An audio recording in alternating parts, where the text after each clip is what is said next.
Bismillahirrahmanirrahim. Assalamualaikum warahmatullahi wabarakatuh. Selamat pagi anak-anak. Selamat bergabung di kelas sejarah nasional pada pembelajaran semester 2 ini. Nah anak-anak, hari ini kita akan membahas mengenai organisasi-organisasi Jepang di Indonesia, begitu ya. Nah, oke, untuk minggu kemarin kita sudah membahas mengenai organisasi Jepang di Indonesia dengan basis kemasyarakatan, begitu ya. Nah, hari ini kita akan membahas mengenai organisasi Jepang yang ada di Indonesia pada waktu zaman 1942 sampai 1945, yaitu mengenai semi militer dan militer. Oke, sebelum masuk ke materinya, silahkan untuk dipersiapkan buku tulis sejarah nasional dan alat tulisnya. Kemudian nanti jika ada hal yang dirasa penting, silahkan untuk dicatat. Oke, kita lanjut ke materinya. Oke. Nah, ini kita sudah bahas pada waktu itu, yaitu kedatangan Jepang ke Indonesia karena adanya atau pecahnya perang Asia Timur Raya antara Jepang dan Amerika. Kemudian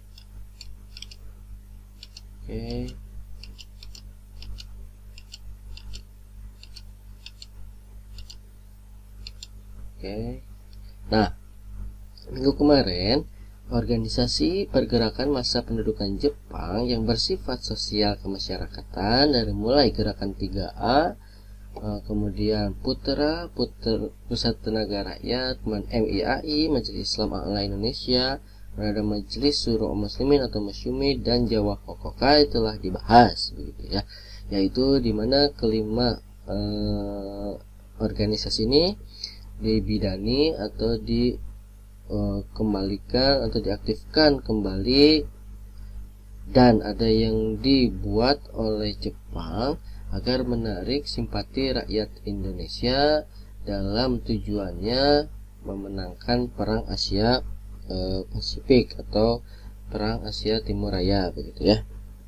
Nah, untuk kali ini kita akan membahas mengenai organisasi semi militer dan organisasi militer. Organisasi semi militer pada zaman masa pendudukan Jepang itu ada beberapa. Di antaranya ada Seinendan, Keibodan, Barisan Pelopor, dan Hizbullah. Adapun organisasi militer pada masa pendudukan Jepang yaitu ada Heiho dan Peta. Kita bahas dari Seinendan terlebih dahulu. Yuk, Bismillahirrahmanirrahim, kita bahas. Organisasi semi militer yang pertama adalah Seinendan. Seinendan atau Korps Pemuda adalah organisasi para pemuda yang berusia 14 sampai 22 tahun atau organisasi para pemuda untuk masyarakat dengan umur 14 sampai 22 tahun. Pada awalnya anggota Seinendan berkisar antara 3.500 orang pemuda dari seluruh Jawa. Kemudian tujuan dibentuknya Seinendan adalah untuk mendidik dan melatih para pemuda agar dapat menjaga dan mempertahankan tanah airnya dengan kekuatan sendiri. Kemudian bagi Jepang untuk mendapatkan tenaga cadangan guna memperkuat usaha kemenangan dalam perang Asia Timur Raya, perlu diadakannya pergerakan kekuatan pemuda, begitu. Oleh karena itu, Jepang melatih para pemuda atau para remaja melalui organisasi Seinendan. Dalam hal ini, Seinendan difungsikan sebagai barisan cadangan yang mengamankan garis belakang. Kemudian pengkondisian kegiatan Seinendan ini diserahkan kepada penguasa setempat. Kemudian untuk memperbanyak jumlah Seinendan, Jepang juga menggerakkan Seinendan bagian putri, yang disebut Joshi Seinendan. Sampai pada masa akhir pendudukan Jepang, jumlah Seinendan mencapai 500.000 pemuda. Tokoh-tokoh Indonesia yang pernah menjadi anggota Sainendan antara lain Sukarni dan Latif Hendraningrat. Oke, itu yang pertama mengenai organisasi semi militer pemuda yaitu Sainendan. Oke, kita masuk ke organisasi semi militer yang kedua yaitu Keibodan. Oke, Keibodan atau organisasi Keibodan Korps Kewaspadaan merupakan organisasi semi militer yang anggotanya para pemuda yang berusia antara 25 sampai 35 tahun. Kalau tadi Sainendan itu adalah pemuda 14 sampai 22. Kalau Keibodan 25 sampai 35 tahun. Ketentuan utama untuk dapat masuk Keibodan adalah mereka yang berbadan sehat dan berkelakuan baik.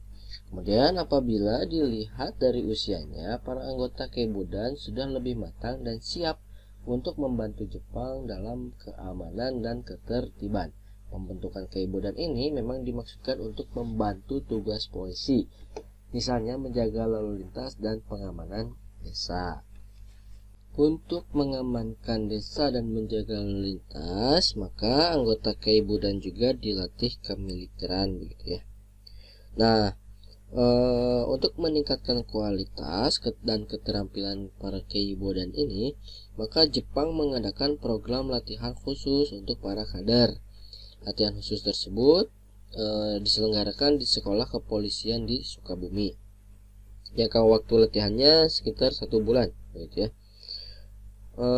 Organisasi Keibodan dan Sainendan yang tadi dibentuk di daerah-daerah seluruh Indonesia. Meskipun namanya berbeda-beda begitu. Misalkan di Sumatera disebut Bogodan dan di Kalimantan disebut Borneo Konan Kokokudan gitu ya. Nah, namanya beda-beda tetapi ininya sama ya, intinya sama. Oke, kemudian jumlah anggota Keibodan itu mencapai 1 juta anggota. Nah, inilah Korps Kewaspadaan atau organisasi semi militer Keibodan. Oke, kita masuk ke yang ketiga yaitu barisan pelopor. Nah, pada tanggal 1 November 1944, Jepang membentuk organisasi baru yang dinamakan Barisan Pelopor. Melalui organisasi ini diharapkan adanya kesadaran rakyat untuk berkembang, sehingga siap untuk membantu Jepang dalam mempertahankan Indonesia.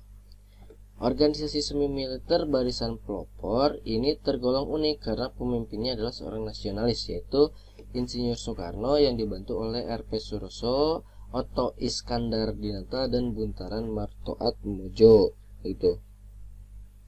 Organisasi Barisan Pelopor berkembang di daerah perkotaan. Organisasi ini mengadakan pelatihan militer bagi para pemuda, meskipun hanya menggunakan peralatan yang sederhana seperti senapan kayu dan bambu runcing. Di samping itu, mereka juga dilatih bagaimana menggerakkan massa, memperkuat pertahanan, dan hal-hal lain yang berkaitan dengan kesejahteraan rakyat. Keanggotaan dari Barisan Pelopor ini mencakup seluruh pemuda, baik yang terpelajar maupun yang berpendidikan rendah atau bahkan tidak mengenyam pendidikan sama sekali. Barisan Pelopor berada pada naungan atau Barisan Pelopor ini di bawah naungan dari Jawa Hokokai. Anggotanya mencapai 60.000 orang. Barisan Pelopor anggotanya dipilih dari asrama-asrama pemuda yang terkenal di Jawa Hokokai ya. Nah, anggota Barisan Pelopor istimewa berjumlah 100 orang. Ada yang anggota yang istimewanya begitu. Di antaranya ada Supeno, DN Aidit, Johar Nur, dan Asmara Hadi. Oke, Barisan Pelopor berkembang pesat begitu. Menancapkan semangat nasionalisme dan rasa persaudaraan di lingkungan rakyat Indonesia. Nah, itu yang ketiga yaitu Barisan Pelopor. Kita masuk ke organisasi keempat namanya Hizbullah. Oke. Nah, Pada tanggal 15 Desember 1944 berdiri pasukan sukarelawan pemuda Islam yang dinamakan Hizbullah atau Tentara Allah, yang dalam istilah Jepangnya disebut Kaikyo Seinen Tei-Shinti begitu. Nah, tugas pokok Hizbullah adalah sebagai berikut. 1. Sebagai tentara cadangan dengan tugas A. Melatih diri jasmani maupun rohani dengan segiat-giatnya. Kemudian B. Membantu tentara Dai Nippon. Kemudian C. Menjaga bahaya udara dan mengintai mata-mata musuh. D. Menggiatkan dan menguatkan usaha-usaha untuk kepentingan perang. Kemudian sebagai pemuda Islamnya, Hizbullah mempunyai tugas menyiarkan agama Islam, memimpin umat Islam agar taat menjalankan agama, kemudian membela agama dan umat Islam Indonesia. Barisan pelopor yang tadi adalah organisasi semi militer di bawah naungan Jawa Hokai, tetapi Hizbullah di bawah naungan Masyumi gitu ya. Oke, kita lanjut ke organisasi selanjutnya, yaitu organisasi militer, yaitu Heiho dan PETA. Kita masuk ke Heiho dulu. Nah, Heiho, pasukan pembantu prajurit Jepang, adalah prajurit Indonesia yang langsung ditempatkan di dalam organisasi militer Jepang, baik angkatan darat maupun angkatan laut begitu. Heiho pun memiliki beberapa syarat agar diterima menjadi anggota Heiho begitu. Syarat-syaratnya yaitu umur 18 sampai 25 tahun, kemudian berbadan sehat, berkelakuan baik, dan berpendidikan minimal sekolah dasar. Tujuan pembentukan dari Heiho adalah membantu tentara Jepang. Kegiatannya antara lain membangun kubu-kubu pertahanan, kemudian menjaga kem tahanan dan membantu perang tentara Jepang di medan perang. Sebagai contoh, banyak anggota Heiho yang ikut perang melawan tentara Serikat di Kalimantan, Irian, bahkan ada yang sampai ke Birna.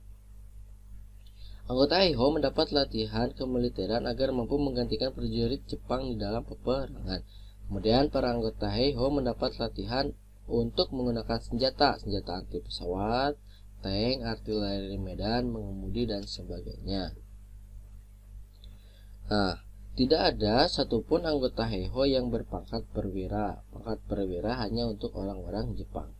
Pemerintah Jepang menugaskan seksi khusus dari bagian intelijen untuk melatih para anggota Heiho agar para pemuda Indonesia dapat melaksanakan tugas intelijen. Oke, kemudian sejak berdiri sampai akhir pendudukan Jepang diperkirakan jumlah anggota Heiho mencapai 42.000 orang. Dan sebagian besar sekitar 25.000 berasal dari Jawa. Namun dari sekian banyak itu tidak ada yang berpangkat perwira tadi ya. Oke, itu mengenai organisasi militer Heiho. Kita masuk ke PETA. Nah, apa itu PETA? PETA itu adalah pembela tanah air. PETA adalah organisasi militer karena ini pun organisasi militer, maka anggota PETA dilatih secara kemiliteran juga. Nah, dibentuk tanggal 3 Oktober 1943, tujuan untuk memenuhi kepentingan peperangan Jepang di Lautan Pasifik dalam menghadapi pasukan sekutu. Oke, pelatihan pasukan PETA dipusatkan di Kompleks Militer Bogor yang diberi nama Jawa Boei Gyugun Kanbureseitai, Korps Latihan Pemimpin Tentara Sukarela Pembela Tanah Air di Jawa. Oke, lanjut. Keanggotaan PETA dibedakan dalam beberapa pangkat. Nama jabatan yang berbeda, ada 5 macam pangkat, yaitu Daidanko, Komandan Batalion, Chudancho, Komandan Kompi, Sudancho, Komandan Peleton, Budancho, Komandan Regu, dan Gyuhei, prajurit sukarela begitu. Nah, Untuk mencapai tingkat perwira, para anggota harus mengikuti pendidikan khusus. Pertama kali pendidikan itu dilaksanakan di Bogor, yang tadi ya. Oke, menurut berbagai sumber, yang tertarik menjadi anggota PETA itu agak banyak gitu ya. Anggota PETA diperkirakan ada sampai 37.000 orang di Jawa dan sekitar 20.000 orang di Sumatera. Di Sumatera namanya lebih terkenal dengan Gyugun atau prajurit sukarela. Orang-orang PETA inilah yang akan banyak berperan di bidang ketentaraan di masa-masa berikutnya. Beberapa tokoh terkenal di dalam PETA antara lain Supriyadi dan Sudirman. Oke, anak-anak, untuk hari ini saya cukupkan sekian. Jika ada pertanyaan silakan untuk ditanyakan di grup WhatsApp-nya. Oke, assalamualaikum warahmatullahi wabarakatuh.